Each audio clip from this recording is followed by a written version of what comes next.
So the movie that I watched was the Ron Clark story. I actually really enjoyed the story. I actually hadn't seen this movie since like freshman year.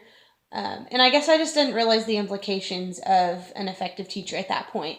And so now watching it now, I kind of see the implications of an effective teacher, and it's really cool to see this. And so I watched this movie basically because I had seen it before, but like I was kind of like, I don't know what an effective teacher is. And now I know, taking, all these classroom management classes and taking all of these different methods courses and things, that now it really does tell you that that is an effective teacher and that is a class A teacher.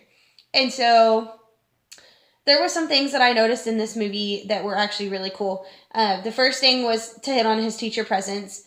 One of the things that I thought was really cool is that he always made his families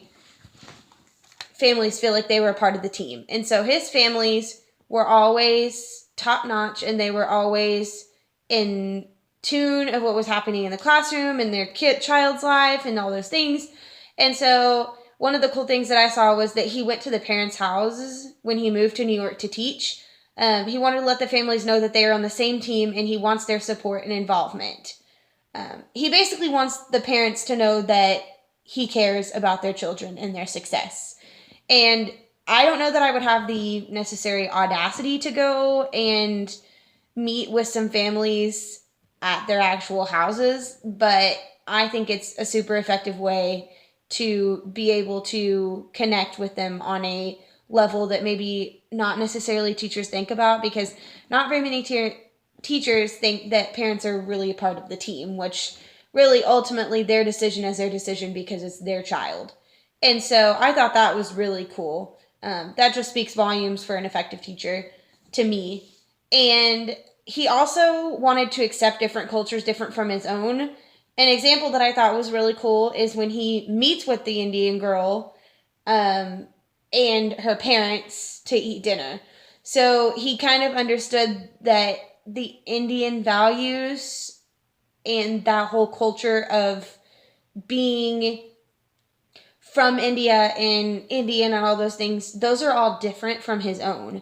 And he was willing to learn and understand those things. And I thought that was just really cool, because it takes time to learn a brand new way of life for a child that maybe you don't understand it because you've never lived in that culture. And so I thought that was really cool. And that just speaks volumes again for a teacher presence as well, because he knows that his parents and their kids' culture and all those things, it makes him realize that he can understand the children better and his students better, because he knows their culture and what is accepted in their culture versus what is accepted in his culture. And so I thought that was really cool. One of those main rules is that we respect each other. And I thought it was really cool because he brought in a family tree and he said, we are all a family. I think that in itself is a really cool thing to tell kids, because if you tell them that you are all brothers and sisters in this thing, then your teacher presence is going to communicate to them that you care and that we're all working together to get to a common goal. If we're all working separately, then nothing's going to work. And so I thought that was really cool, because teachers just don't think about your classroom as a family a whole lot of times, because I haven't seen any teachers that kind of say, oh, our class is a family. And so I thought that was a really cool way to put things in context for the students. And so I also really enjoyed his intentionality with the families and kids to communicate that they are a family. Again, he even says, you will call me sir. And so that was an example of just the clear expectations that he had for his kids. He spent time teaching the rules and teaching the procedures, which I think is so important now, going through all these different classroom management things and all those classrooms and, being in the classrooms, being in the schools, being able to actually teach and being able to see how those things actually do make a difference in the way that you teach and the way that your teacher presence is presented to the kids is really cool. Because I will tell you, the one thing that I think your kids need to know before anything is your expectations. And so that's just a really cool thing all in all. And he also he made the classroom really bright. And so I think if you have a bright classroom, then that's just going to be inviting. A kid's going to want to come into your classroom and they're going to feel comfortable in that classroom. And I think that says something about your personality as a teacher as well. Because if you want your kids to succeed, your classroom is going to be inviting, your classroom is going to be fun, but they're also going to know that you want the respect that you deserve. They're going to give that respect to you for you to give that respect back to them. And he also just made his expectations to the kids, really clear, but he also wanted them to give him their expectations for him, which was really cool because you're kind of serving back and forth the respect. And so I also just kind of put on here that he means it what he says and says what he means. And another example with this would be when they're outside getting ready to go to lunch outside in the hall, and one of his kids, Shamika, says that she had stole something or she had done something in the classroom before. I couldn't exactly remember what it was.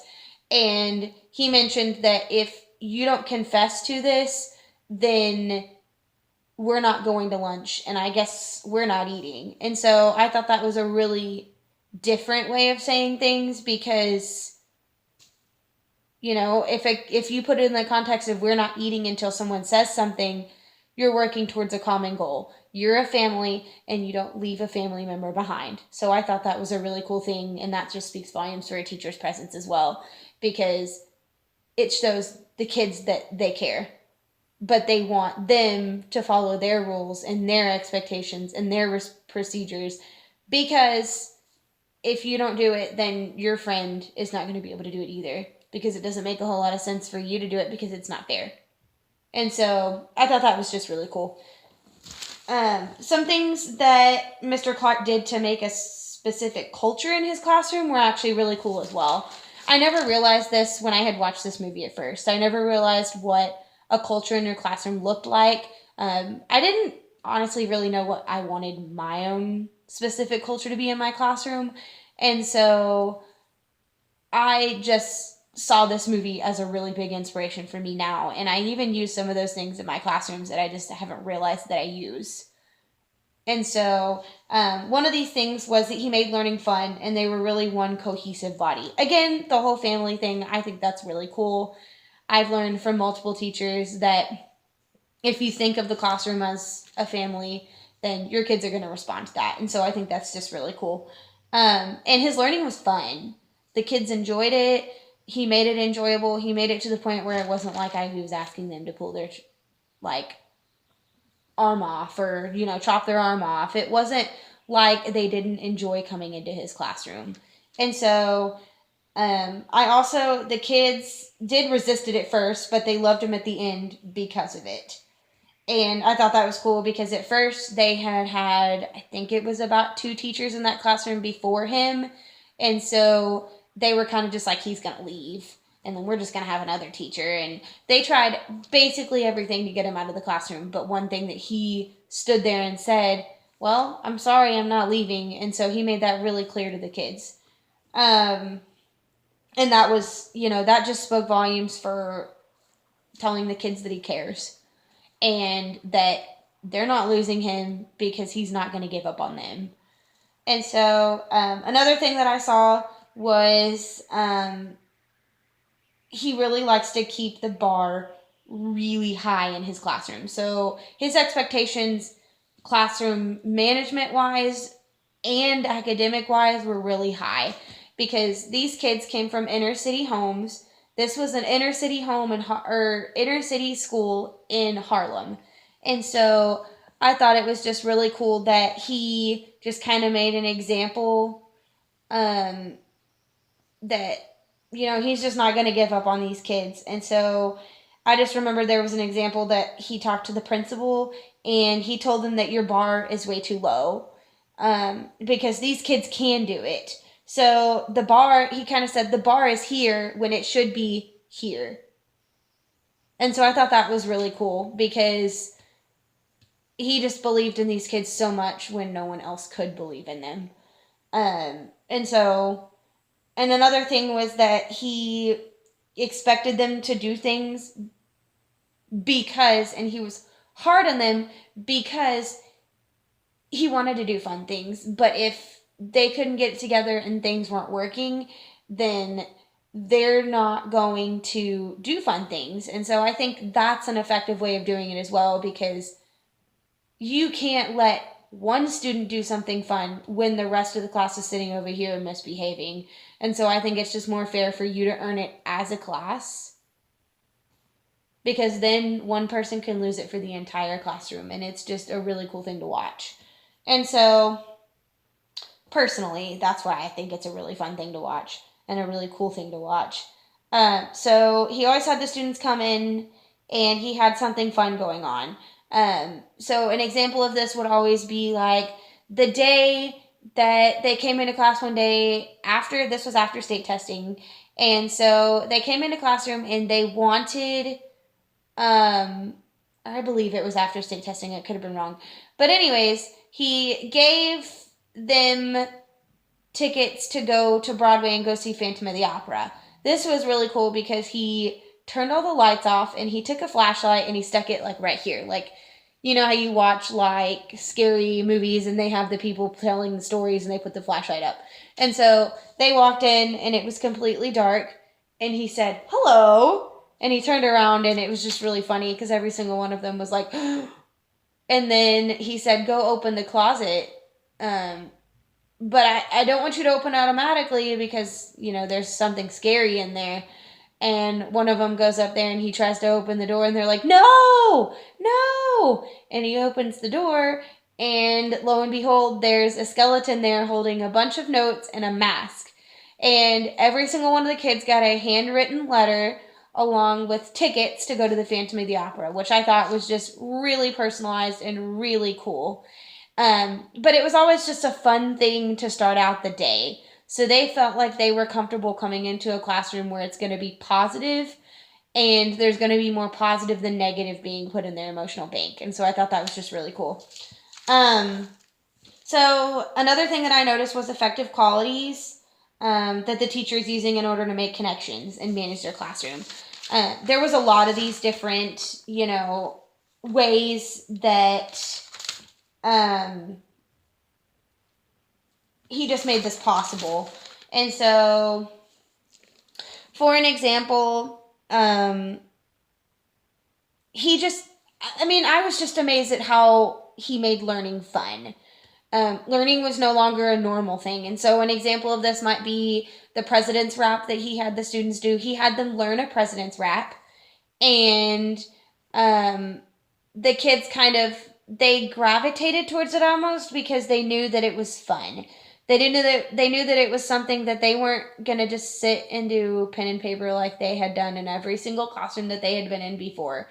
And from my understanding, their last teacher was kind of scared of the kids, and Mr. Clark kind of showed them that he wasn't scared of these kids. That he loved them, and he was probably going to be the only one that they had ever been told, "I love you." And that was just really cool to see. Another effective quality that he's using in order to make connections was when he went outside. So, in the movie, he at some point had recess duty. And so he decided that he found out that one of his kids was really good at double dutch. And so he went outside and he said, "Can I try this?" And they said, "Well, you can't do it." And then he got up there and he tried it, a couple times, and he did fail a little bit, and the kids thought it was funny. But then he did eventually get it. And the kids were just like, "Wow, he did it." And so I think that's really cool also. That plays into just a quality of he really wants to bond with his kids. And he really wants to have a relationship that they know that when they come into his classroom, he does have high expectations for them, but the most thing that he does is love them. And so I thought that was just really cool. And that's just an effective quality, I think, because if you don't have love in that classroom and you don't have a relationship with your students, then there's nothing else. You're going to try so many different things and they're not going to work. if you don't have that foundation of love and that foundation of a relationship with your students. So, he also just, I mean, the relationship really was the biggest quality that I saw that he was using in order to make connections and management in his classroom easy, because it almost seemed like it was seamless because he had that foundation of a relationship with the kids. He would go out of his way to go tutor kids. He would go out of his way, you know, like on a Saturday, he would go to a coffee shop and he would just tutor the kids. At some point, I wouldn't feel super comfortable with this, but he went home and he helped one of the kids, you know, since they were at home taking care of their siblings and, you know, home life and everything. And he went home and he just sat with those kids. He let them do their homework and he made dinner when normally the kid makes the dinner. And so it was just a really cool thing to see, because you could see that ultimately the biggest quality for him was that he had a relationship with those kids and he taught them lessons that weren't necessarily academic. They were more like life lessons. And I loved that, because I think that speaks volumes for the kind of teacher that you are. And positive things that he's using to make connections. So, again, one of my things that I kind of pointed out was the class is one cohesive unit or family, and we love each other like brothers and sisters. And so no matter what, no one was going to be left behind. No one was going to be told that they couldn't do it. No one was going to be told that, you know, we don't care about you, because inside they really did care. And by the end of the movie, they did kind of notice that that family aspect was taught, because none of those kids had families that really cared about them, I guess is what I could say. So it was really cool to see that. Another thing was that he really went out of his way to bond outside of the classroom. So, another thing was the double dutch during the class or during the recess. And so that just kind of shows that he went out of his way. It probably wasn't his recess duty day, but he went outside to find out what the kids were interested in and what really he could do to get those kids engaged and to give him the respect that he wanted and that he so badly deserved, because he did everything for those kids. You know, he helped them, he did things for them, and it was just really cool to watch. And so, another thing was that he made learning fun and interesting, of course, and he made his classroom a you can do it environment and a you can do it attitude. He never wanted anyone to hear can't, because it was always can and never can't. And I think that's one of anything that I come away from, you know, anything from OBU. Can't is not a word that you should say, especially with the kids that I'm going to be teaching, because special ed, you know, those kids hear every day, you can't do this, you can't do that, you know, you're not going to be able to do that, or, you know, those kind of words, and those are all negative.